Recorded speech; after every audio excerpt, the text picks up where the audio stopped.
കണ്ടാൽ തന്നെ വായിൽ വെള്ളം വരും. അപ്പോൾ പിന്നെ കഴിച്ചാലത്തെ കഥ പറയാനുണ്ടോ? ഒരു രക്ഷയില്ലാട്ടോ.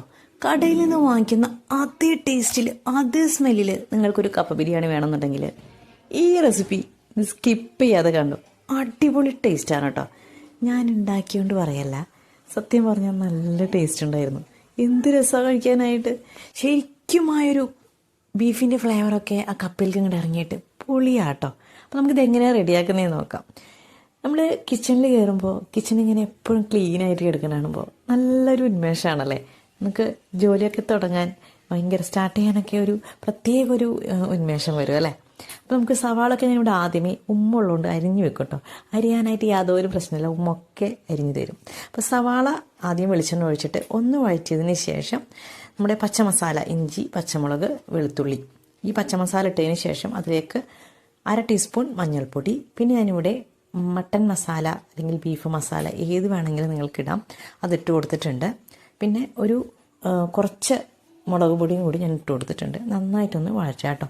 ഈ മട്ടൻ മസാല അല്ലെങ്കിൽ ചിക്കൻ മസാല, ബീഫ് മസാല ഒക്കെ ഇടുകയാണെന്നുണ്ടെങ്കിൽ ഒരു പ്രത്യേക ടേസ്റ്റ് ആയിരിക്കും. അപ്പോൾ പച്ചമസാല ചതച്ച ആ ഒരു കണ്ടെയ്നർ കഴുകിയിട്ട് ഞാൻ അതിലേക്ക് വെള്ളം ഒഴിച്ച് ഇതൊന്ന് വേവാനായിട്ട് വെക്കുന്നുണ്ട്.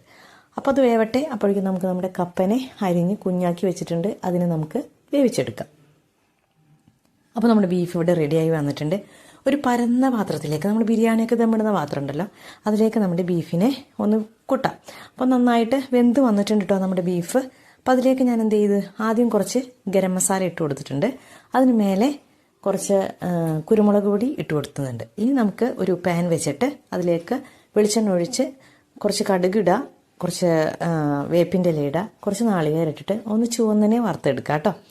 ഇത് നല്ല ടേസ്റ്റ് ആട്ടോ ഈ കപ്പ ബിരിയാണിയുടെ ഇടയിൽ ഇതൊന്ന് ഇടുമ്പോൾ.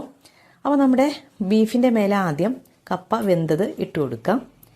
അതിന് മേലെ നമ്മൾ നേരത്തെ വറുത്ത് വെച്ചിട്ടുള്ള നാളികേരം ഉണ്ടല്ലോ, അതിട്ട് കൊടുക്കാം. പിന്നെ നമുക്ക് എന്ത് ചെയ്യാം, ഇതിപ്പോൾ ദമ്മ് ചെയ്യാൻ കേട്ടോ നമ്മൾ. അതിന് മേലെ എന്ത് ചെയ്യുക, നമ്മുടെ മല്ലിച്ചപ്പ്, പുതിന അരിഞ്ഞതും കൂടി ഇട്ട് കൊടുക്കുക.